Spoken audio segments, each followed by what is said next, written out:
Hello, hello, hello, friends. Welcome to another fabulous Friday, sorry, edition of Miss Hope's Reading Hour. So happy to be here with you all today. So, my friends, guess what I have back today? I have back my original computer. Okay? Oh, just a moment, friends. I forgot something. Okay? I forgot something. So, this is what happens when you have some technical difficulties. So, of course, Miss Hope's reading hour should have been on at 6, right? But had a few technical difficulties getting the new computer back not too long ago. So, I forgot one thing. Just a moment, friends. You'll notice the difference. I forgot my microphone. I forgot it. Okay. So give me just 1 second and I will be right back.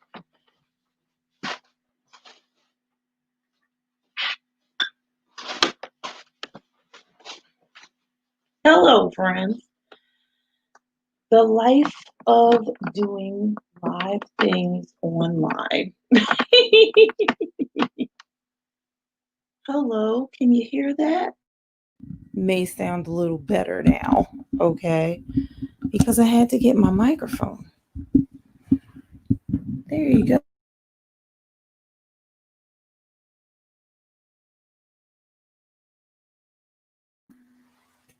We're back on now. See? I'm so glad I noticed that little slash. It said, "Oh, you're muted." I said, "Oh, no, we're not. We're not going to do that again." Remember the Miss Hope muted for a half an hour debacle a few weeks ago? Yeah, that was a big problem. Thank you again, Miss Eileen, for letting me know that I was muted. Okay, that was a big problem. Now, my friends, it is Friday. We have made it through another whole week of virtual learning, a whole week of virtual school with some various technical difficulties along the way. Hopefully, your virtual school experience has been way better than mine at some times this week because yeah, my computer was like super glitchy but hopefully your experience, my student friends, my teacher friends, my parent teacher friends, was way more smooth than mine has been this week. Um, in a meeting today, one of the teachers at my school, actually the counselor at my school, she said, because at our school, we try to give each other something called kudos. And kudos are basically saying, "You're doing a great job. Um, I really like that you did this. You did this well. Thank you so much for helping me in this way." So we try to make it a part of the culture of our school to thank each other for the things that we do for each other, or to say, "You did a great job when you did this thing." A lot of times that no one asked you to do, but it was really great that you did this certain thing. And she wanted to congratulate the parents. So, parents who are out there, who are parents watching over your child or several children while we're going through this virtual school experience, parent teacher friends who are both teachers and parents, who you are at home or you are in school and at home if you're doing a hybrid learning situation. You are at home and at school, all while trying to make sure your own children are having a great virtual or hybrid learning experience.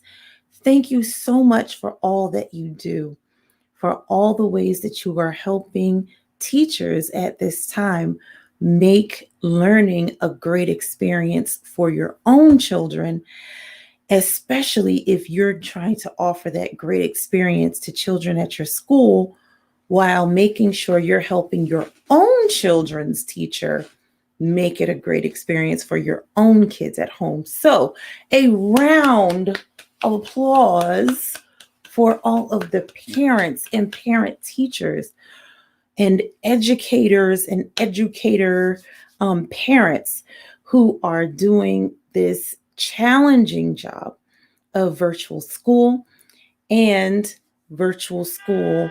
while making sure your own children are having a good experience in virtual school. So thank you.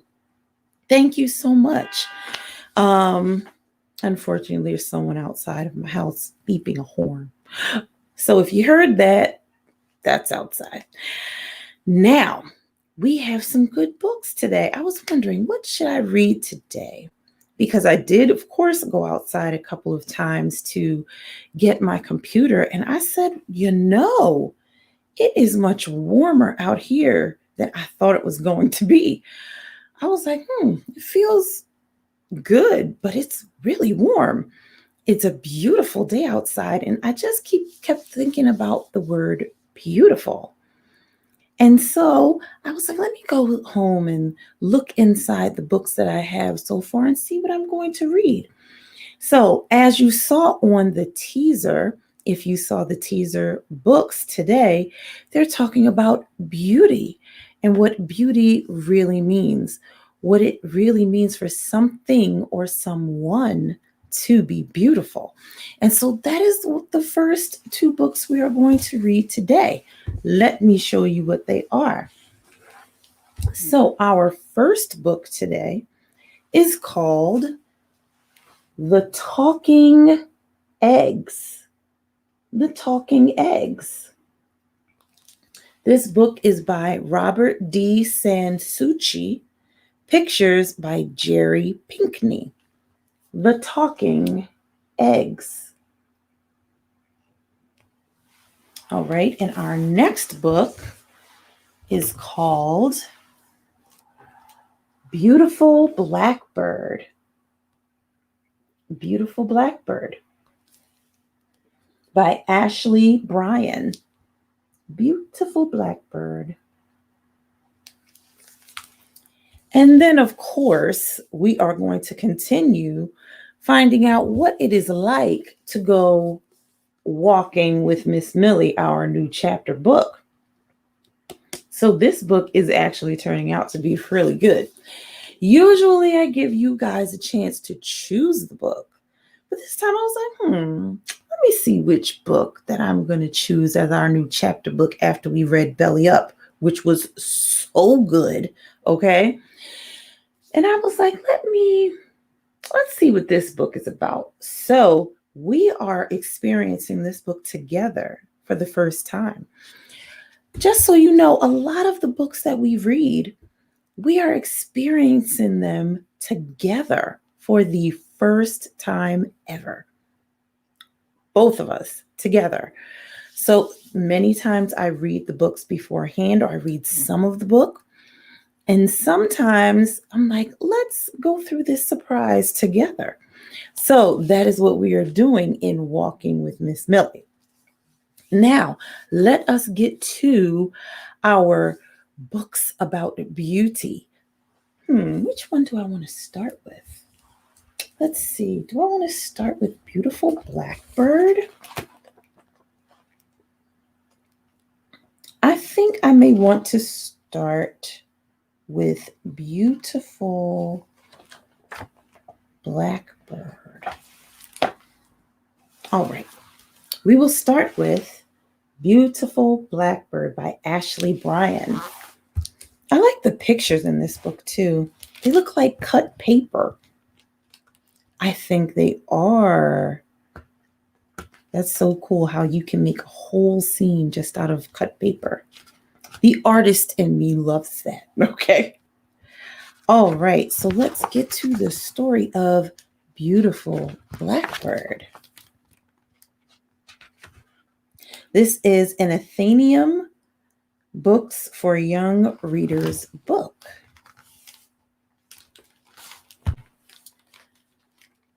Oh, wait a minute. I didn't do our ambiance, you guys. This is what happens when I'm trying to get on with you guys because I want you all to hear these great books.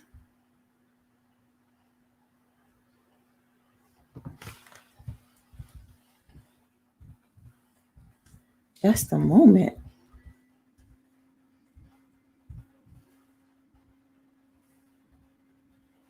Just a moment. Just a moment.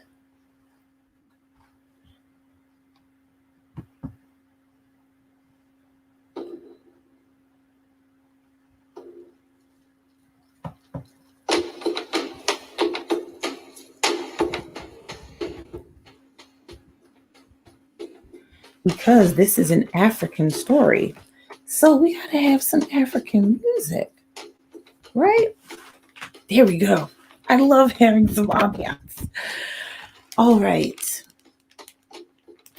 A long time ago, the birds of Africa were all colors of the rainbow. Clean, clear colors from head to toe, from head to tail. Oh, so pretty, pretty, pretty. Back then, though, birds had no marks of black on their feathers. From the tops of their heads to the tips of their tails, no markings of black. Whether large or small, Blackbird was the only bird who had it all.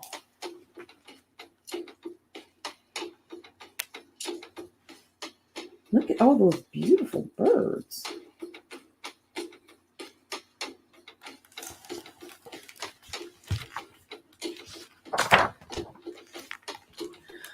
One day, Ringdove called the birds to a festival in the forest. He asked them all to meet by the lake where he lived. Birds flew in from all over with a flip-flop flapping of their wings and a whirring stirring of the air. They flew down to the lake from everywhere.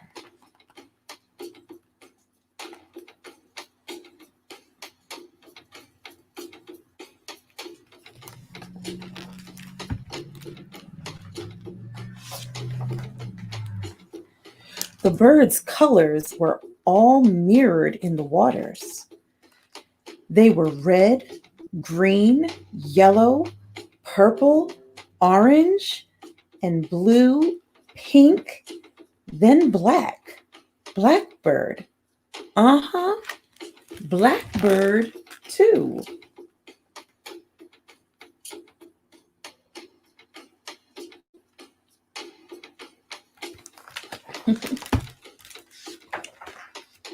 Ringdove called, "Cuckoo, cuckoo, I've a question to ask you.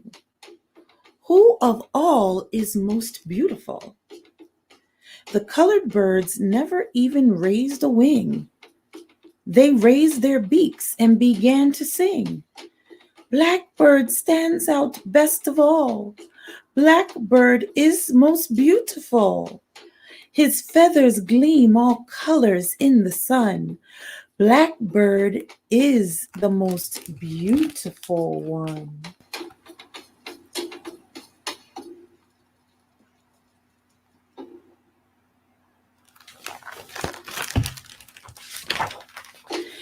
The birds circled Blackbird in a beak and wing dance singing.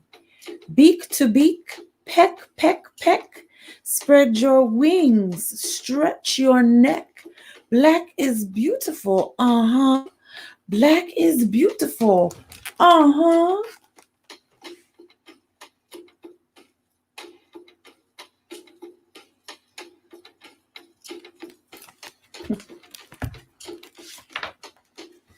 They broke out of the circle, for the show claws slide. Tip-tap-toe to the left, spin around. Tip-tap-toe to the right, strike the ground. Wings flip-flapping as you glide forward and backward in a show claws slide.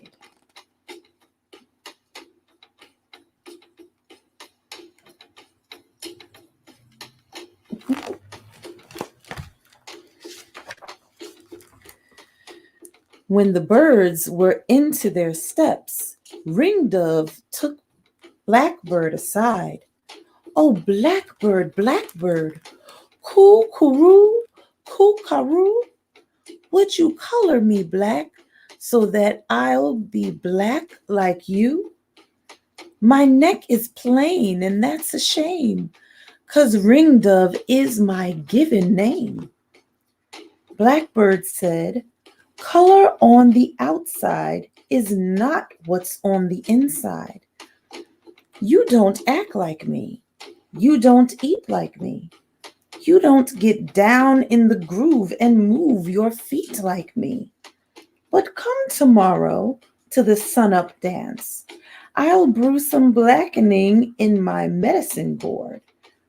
Then I'll swing a ring around your neck. Go with your name.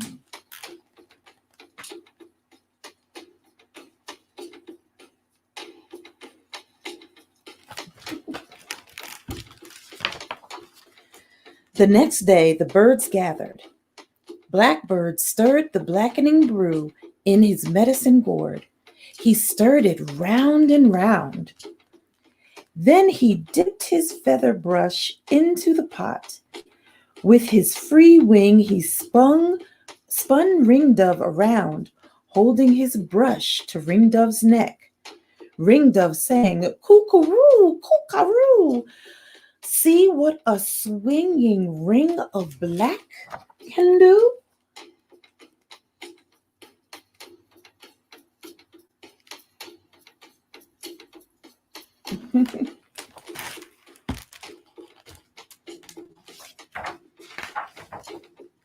Blackbird bowed to the crowd as a chirping arose. Ringdove's black is beautiful. Beak to beak, peck, peck, peck. He's just like Blackbird around the neck. Oh, Blackbird, can we have some of that blackening too? We all need what your black can do. You're such an artist with your feather brush. A touch of your black will be good for us. Blackbird said, tomorrow I'll mix the rest of my black roots in a larger medicine gourd. I'll give what I can give until it all gives out.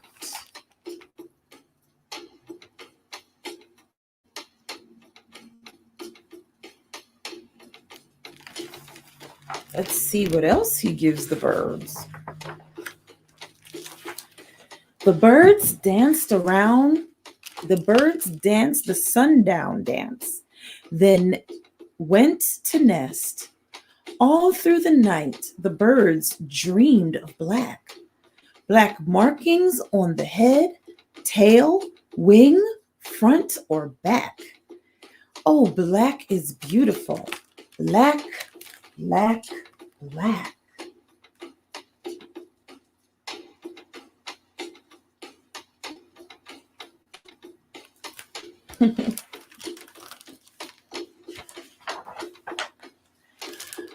Birds arose at sunup and took to their wings. Oh, way up high, their colors filled the sky. With a flip-flop flapping of their wings, a stirring whirring of the air, they flew down to the lake from everywhere. Ringdove carried Blackbird's large gourd and set it down. Blackbird stirred with a stick in his wing and said, we'll see the difference a touch of black can make. Just remember, whatever I do, I'll be me.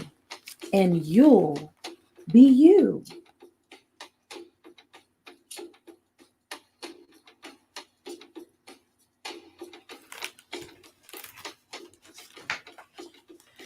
Blackbird tipped his feather brush into the pot and tapped out dots.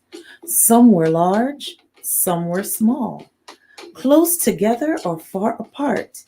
It was a challenge to Blackbird's art.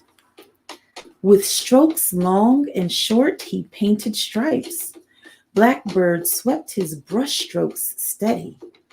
He drew lines only when his brush was ready and full with the black brew.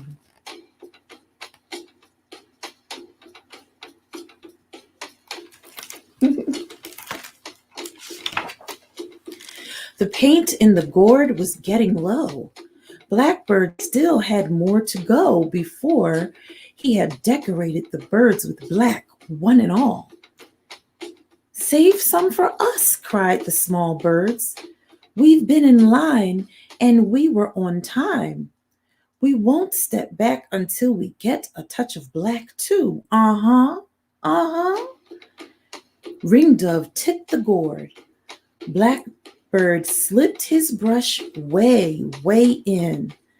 He brushed the rest of the birds with marks and arcs. He black tapped the last small bird of the flock. Then Blackbird sang, "I've painted plenty. The gourd is now empty.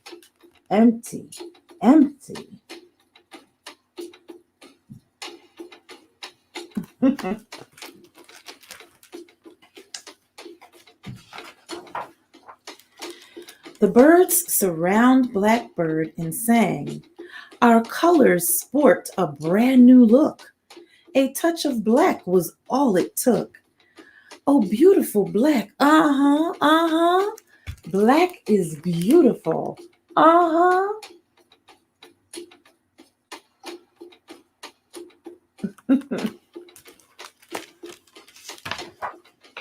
The end.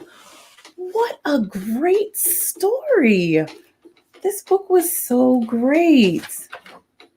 So Blackbird let them know, "I will give you a touch of black, but in the end, I will be me and you will be you."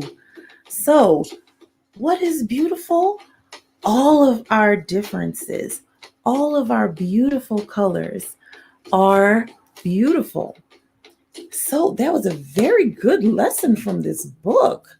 Please, oh please, my parent friends, my parent teacher friends, get beautiful Blackbird for your library. Also, my young ones, this is a great book. Beautiful Blackbird. It lets you know all of the birds. I love watching birds, first of all. I love seeing them fly around, seeing the ones of different colors. When I go to the zoo, I believe my most favorite place in the zoo is the birdhouse and to see the butterfly exhibit. That is my most favorite part of the zoo. I know you could be outside and you can see all of the other animals, but I love to see the birds for their different colors, and they're all unique and beautiful just the way that they are. And beautiful Blackbird let them know, listen, just because I am so different and I'm black, I am beautiful and you're beautiful too. And what I like about what beautiful Blackbird did was beautiful Blackbird did not give them all the same thing. Some of them had dots that were far apart, dots that were close together, large stripes, small stripes, different designs to show them that your difference is beautiful. Everyone being the same, if everyone was black, if every bird was green or red, you'd be beautiful. But your differences make you even more beautiful. That's why I love books, y'all. That's why I love books. teaches you so many things, not just the young ones, but us older ones too. All right, now to our next book, The Talking Eggs by Robert D. Sansucci, pictures by Jerry Pinckney. And this is a dial book for young readers book, a member of Penguin Putnam Incorporated. The Talking Eggs.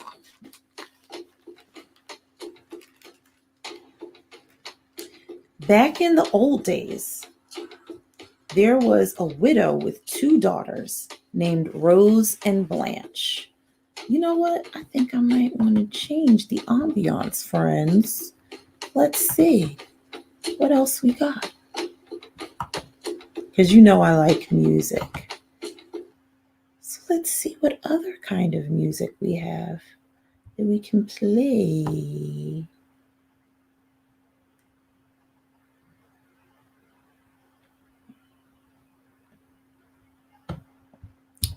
So, because I don't want to delay our reading, I will make sure to have ambiance for both books next time. The Talking Eggs. Back in the old days, there was a widow with 2 daughters named Rose and Blanche. They lived on a farm so poor, it looked like the tail end of bad luck. They raised a few chickens, some beans, and a little cotton to get by. Rose, the older sister, was cross and mean and didn't know beans from bird eggs. Blanche was sweet and kind and sharp as 40 crickets. But their mother liked Rose the best because they were alike as 2 peas in a pod, bad-tempered, sharp-tongued, and always putting on airs. The mother made Blanche do all the work around the place. She had to iron the clothes each morning using an old iron filled with hot coals, chop cotton in the afternoon, and string the beans for supper. While she'd be doing these chores, her mama and sister would sit side by side in a rocking chair on the shady porch, fanning themselves, talking foolishness about getting rich and moving to the city, where they could go to fancy balls wearing trail train dresses and lots of jewels. Oh, that doesn't seem nice. No fair.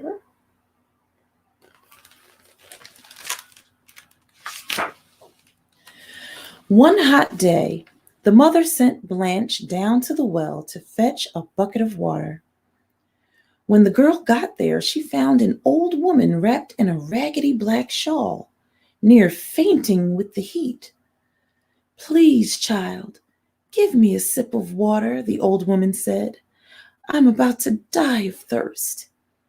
"Yes, Auntie," said Blanche, rinsing out her bucket and dipping up some clean, cool water from the well. "Drink what you need." "Thank you, child," said the old woman when she'd taken swallow after swallow of water. "You got a spirit to do right in your soul. God is going to bless you."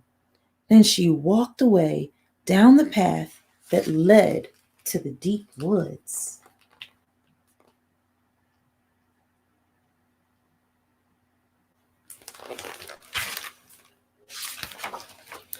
When Blanche got back to the cabin, her mother and sister hollered at her for taking so long. "This water's so warm, it's near boiling," shouted Rose, and she dumped the bucket out on the porch. "Here, your poor sister's near dying for a drop of cool water," her mother screamed, "and you can't even bring her that little thing." Then the 2 of them scolded and hit Blanche until the frightened girl ran away into the woods. She began to cry since she didn't have anywhere to go and was scared to go home.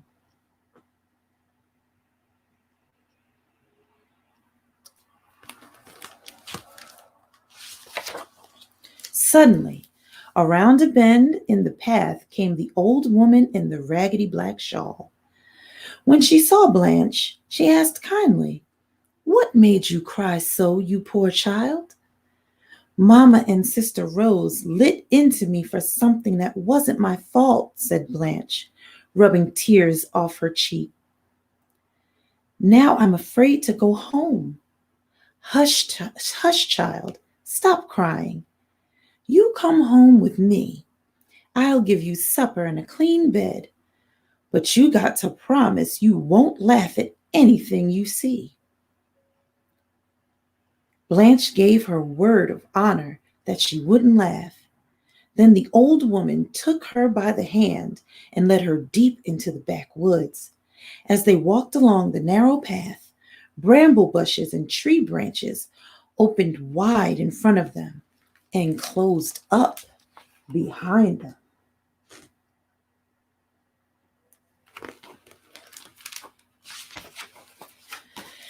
Soon they came to the old woman's tumble-down shack.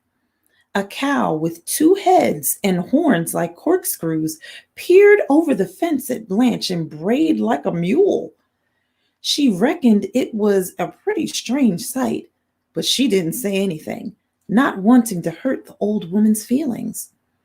Next, she saw that the yard in front of the cabin was filled with chickens of every color. Some were hopping about on one leg, some running about on three or four or even more. These chickens didn't cluck, but whistled like mockingbirds. But strange as all this was, Blanche stuck by her promise not to laugh. Two-headed cows, chickens with more than 2 feet? I don't know if I'd be laughing or like astonished.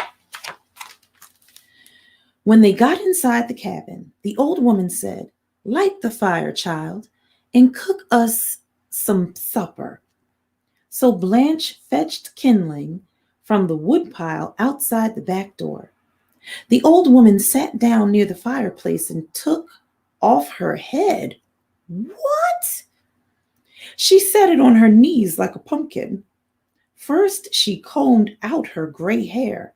Then she plaited it into 2 long braids. Blanche got pretty scared at this, but the woman had been nothing but kind to her, so she just went on lighting the fire.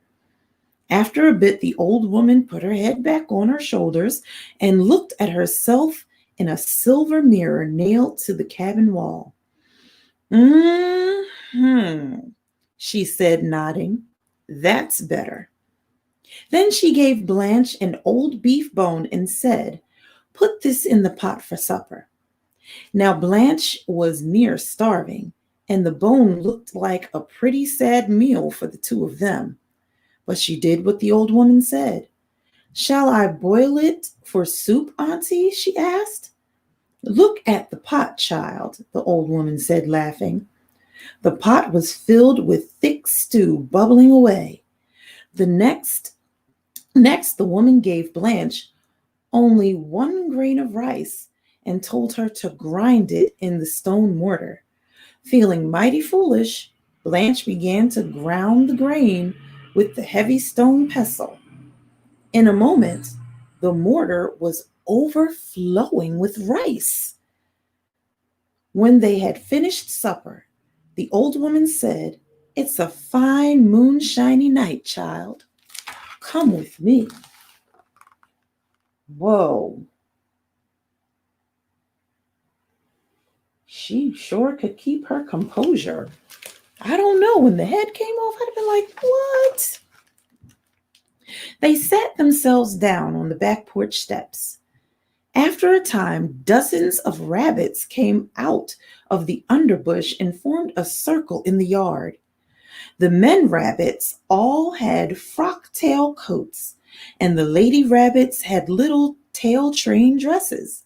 They danced standing on their hind feet, hopping about. One big rabbit played a banjo, and the old woman hummed along with it. Blanche kept time by clapping along. The rabbits did a square dance, a Virginia reel, and even a cakewalk. The girl felt so happy she never wanted to leave.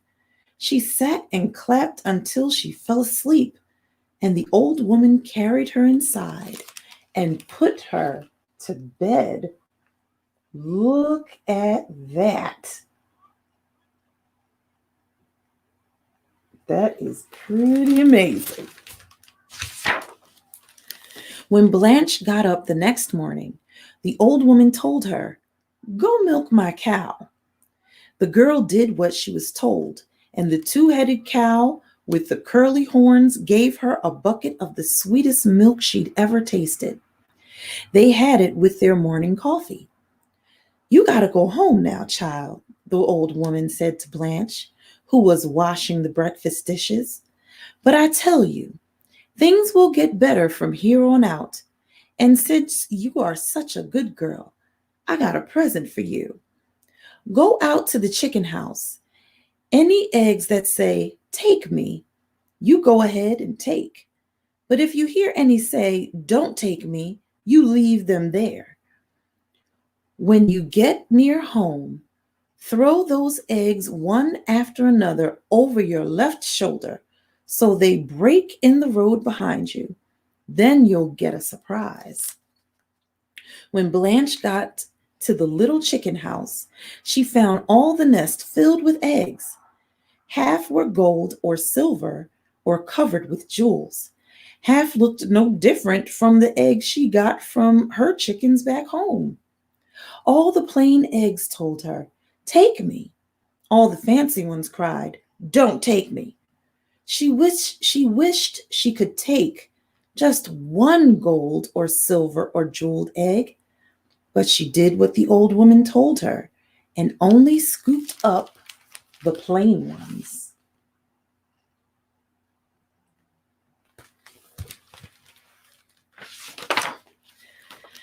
She and the old woman waved goodbye to each other. Then Blanche went on her way. Partway home, she began to toss the eggs one at a time over her left shoulder. All sorts of wonderful things spilled out of those eggs. Now diamonds and rubies, now gold and silver coins, now pretty silk dresses and dainty satin shoes.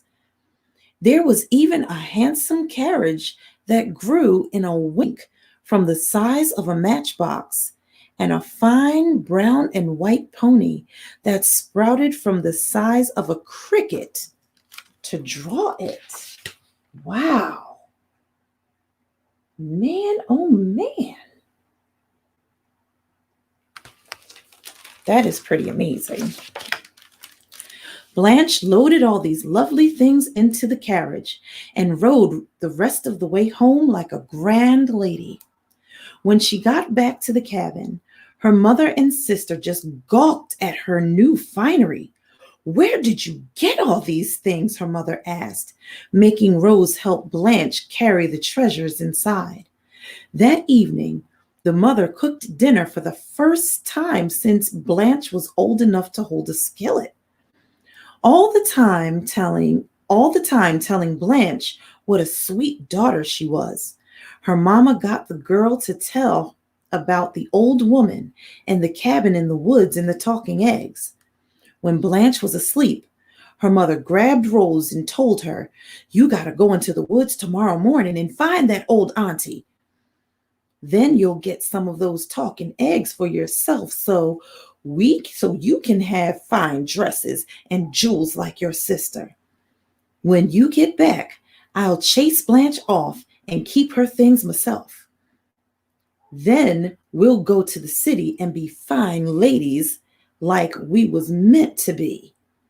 Can't we just run her off tonight so I don't have to go poking through the woods looking for some old crazy auntie?" Rose whined. "There's not near enough for two," her mother said, getting angry. "So do as I say and don't be so contrary."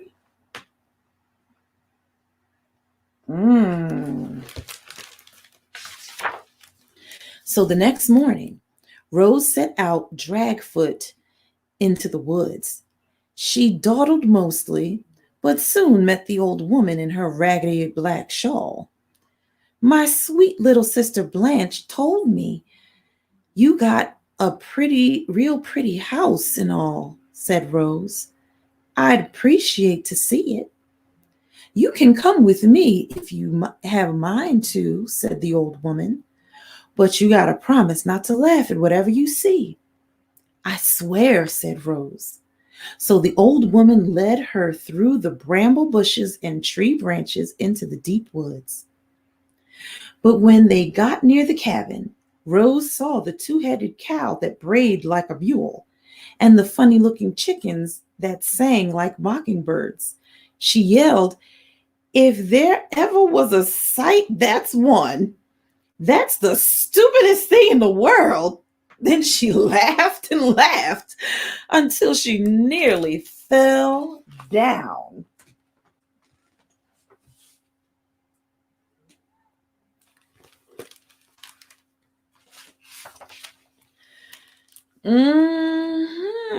Said the old woman, shaking her head. Inside, Rose complained when she was asked to start the fire, and she wound up with more smoke than flame. When the old woman gave her an old bone to put in the pot for supper, Rose said crossly, that's gonna make a mighty poor meal. She dropped it in the pot, but the old bone remained a bone, so they only had thin soup for supper. When the old woman gave her 1 grain of rice to grind in the mortar, Rose said, that sad speck won't hardly feed a fly. She wouldn't lift the pestle, so they had no rice at all. The old woman muttered. Rose went to bed hungry.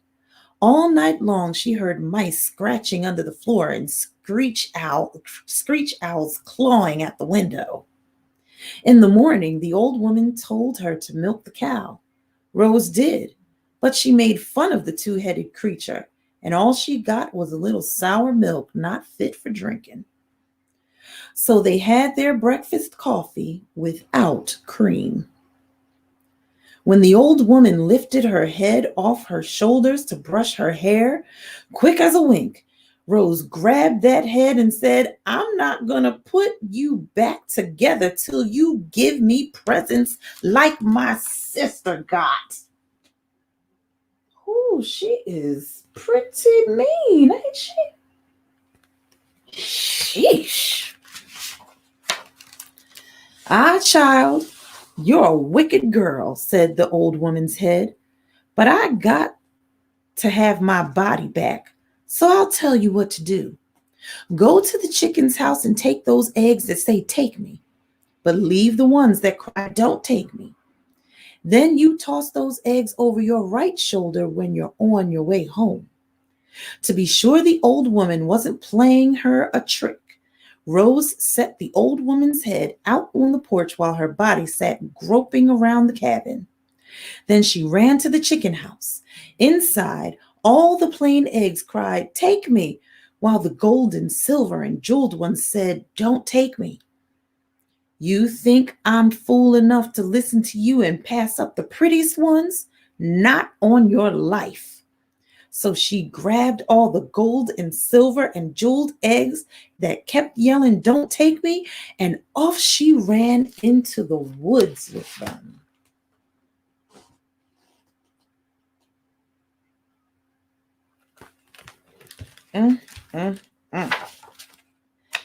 As soon as she was out of sight of the old woman's cabin, she tossed the eggs over her right shoulder as fast as she could.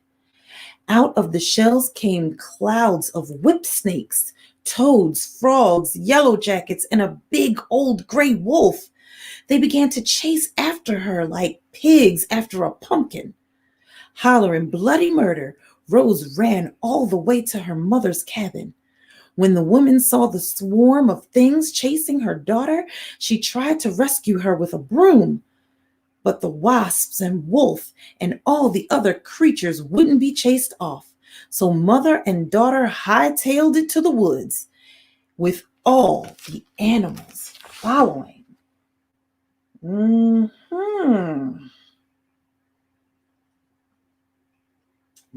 oh man. When they returned home, angry and sore and stung and covered with mud, they found Blanche was gone to the city to live like a grand lady, though she remained as kind and generous as always. For the rest of their lives, Rose and her mother tried to find the strange old woman's cabin and the talking eggs, but they never could find that place again. The end. Whoa. What a story. I love this story, okay? This was so good. The talking eggs. Another thing about beauty, just because something is plain or something is strange doesn't mean it's not beautiful. This story tells you to find the beauty in everything. And sometimes the most beautiful thing about you can be how kind and how generous you are. I mean, what's not to love about books? Books are awesome. They teach so many lessons. They're amazing. That's why I like reading with you guys. All right. Now, let us get to Walking with Miss Millie by Miss Tamara Bundy. So, before Alice had to go and apologize, or she was told by her mother that you must go and apologize to Miss Millie because you listened in on her party line and you heard gossip, and we don't gossip and we don't listen to it. So now she has to go and ask Miss Millie if she needs any help with anything. So we'll find out what Miss Millie tells her she needs help with. Chapter 6. I woke up the next day hoping maybe Mama had forgotten about me eavesdropping on the phone and having a lesson to learn. But I might as well have hoped to sprout wings and fly back to Ohio because I knew better. Mama doesn't forget anything. Right after I put the last breakfast glass in the dish drainer, Mama looked at me with one of those looks whose sole purpose is to remind me that she's the mama, and she said, "Might's well go take care of that little business now." Grandma, who once again looked as right as rain, dressed in her nice clothes, wondered what was going on. "Why is she going to Millie's?" she asked. "Be careful. I don't trust her." "Mother, why would you say that?" Mom whispered.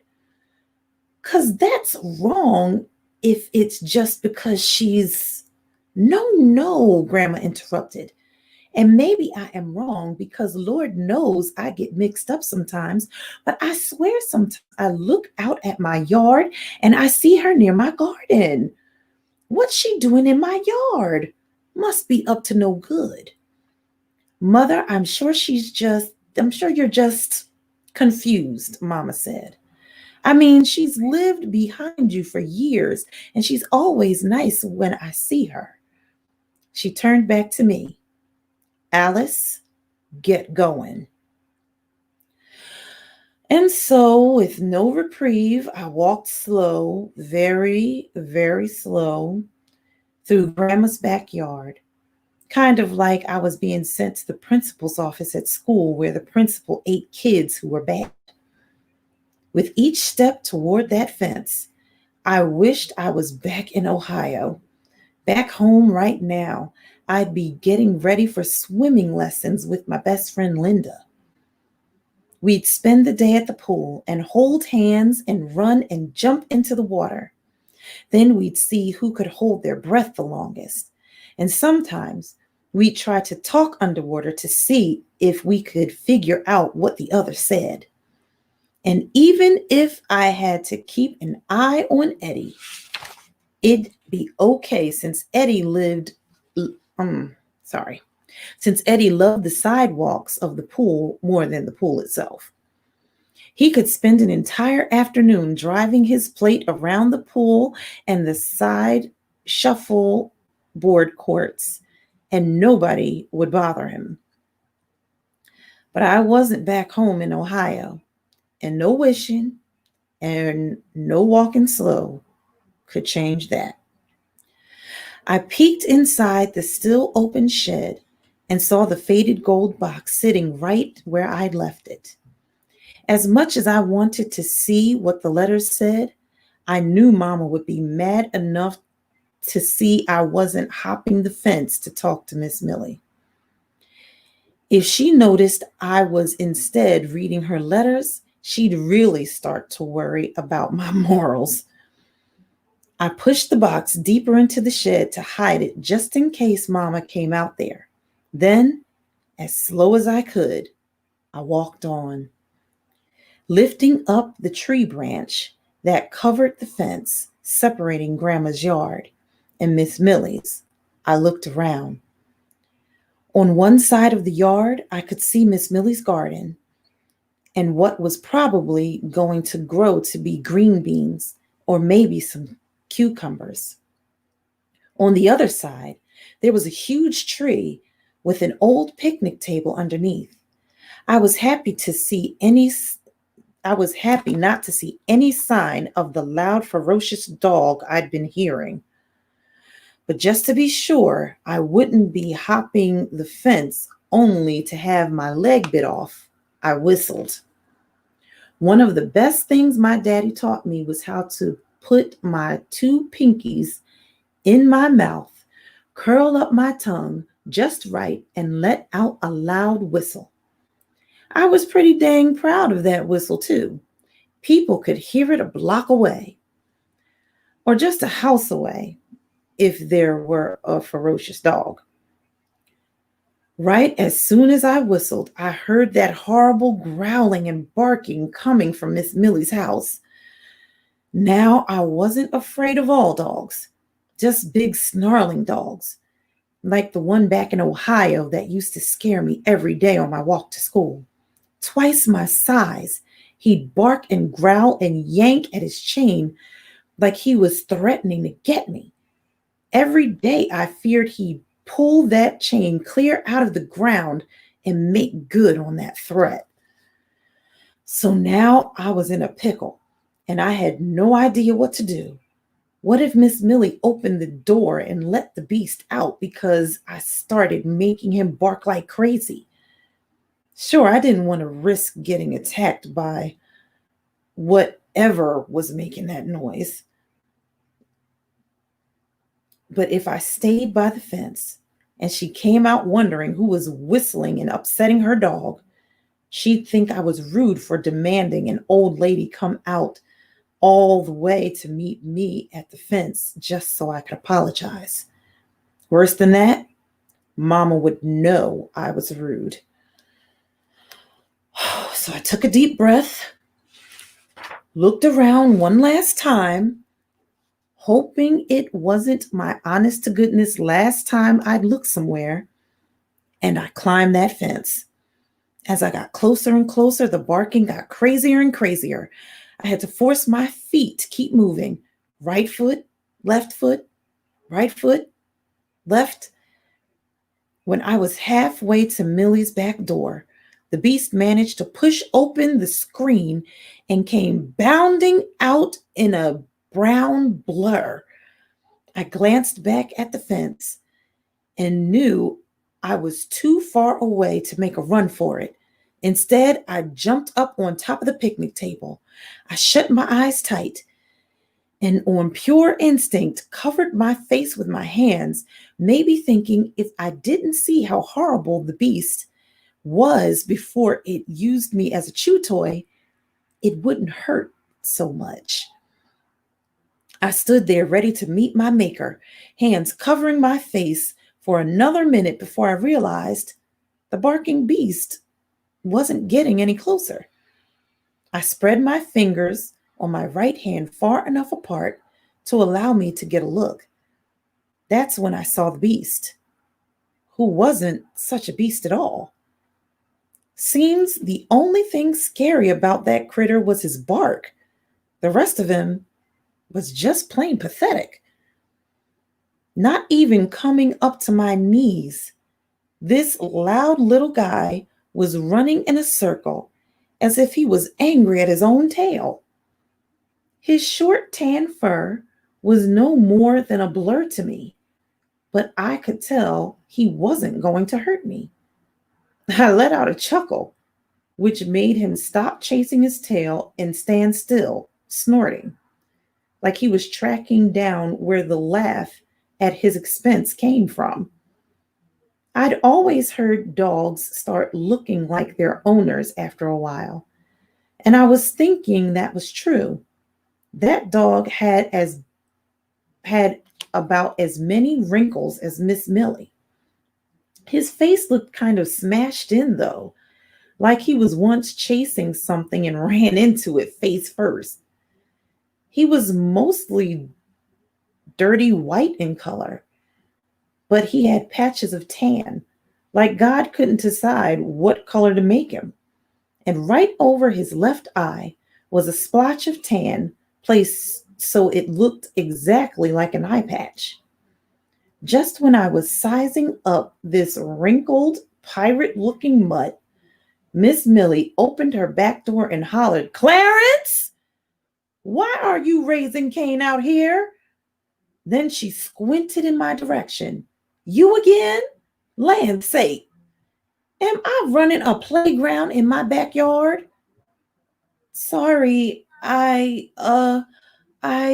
when I started to speak, or more correct, when I started to stutter, the dog, who I now realized was Clarence, started in with his barking, making it impossible for Miss Millie to hear me if I had ever did get real words to come out of my mouth. "Clarence, come here. It's okay, boy. Come here. Come here." She walked over to the dog and picked him up and held him like a baby in her arms. I couldn't hear, I couldn't hear what she was saying to him, but it calmed him down.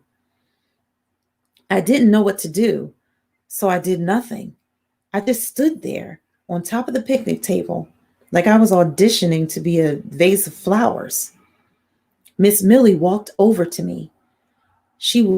When she was close enough, I could hear a low grumble of a growl coming from Clarence, just like he was letting me know he wasn't quite the baby he appeared.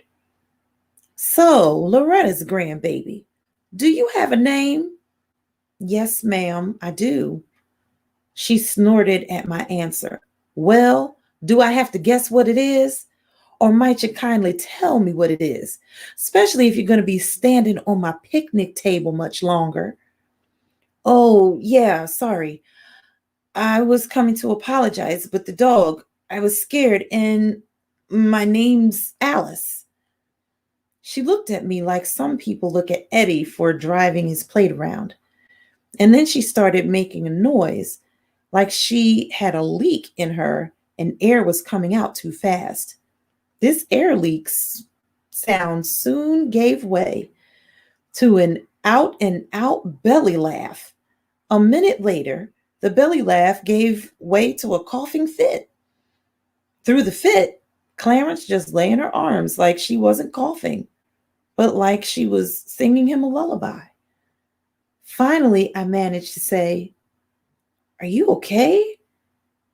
Miss Millie nodded while coughing like it was a speech she was used to giving, before finally stopping and continuing right on with our conversation.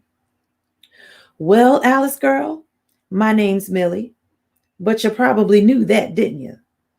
"Yes, ma'am, Miss Millie, ma'am," I answered as polite as I could. "And this right here," she nodded to the dog, almost asleep in her arms, "this here is my baby Clarence." Can't see worth a lick, but he's still the best dog this side of the Mason-Dixon line.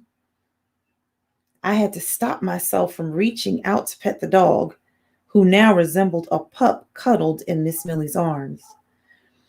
Looking at the two of them, it hit me even more how similar they were. Besides kind of wrinkly, both had a pretty loud bark. So far, neither of those barks had turned into a bite. So we will end there with Walking with Miss Millie. Such a good story. I'm telling y'all, Miss Millie's kind of feisty. So it makes sense that Clarence is feisty, even though he can't see anymore. Well, my friends, aside from the technical difficulties, I am so glad that I got the chance to be here with you today and read these two books, these two great books about beauty and what beauty really is, what's really beautiful. And this installment of Walking with Miss Millie kind of brought home that point. She thought Clarence was this huge, horrible beast, but come to find out, Clarence is just a sweet little old blind dog that at first she was afraid of, but now Alice wants to pet him. So I'm thinking that Alice is going to find out some other beautiful things about Miss Millie as they walk together. Well, my friends, I'm so glad I got to be here with you today. Thank you for the comment. Thank you for helping the children. Thank you. I love reading for the kids. This is like the best part of my week when I get to read on Miss Hope's Reading Hour. Until a marvelous Monday, have a great weekend. And I will see you right back here on that marvelous Monday on Miss Hope's Reading Hour with, hopefully and prayerfully, not one technical difficulty. Okay? So until then, I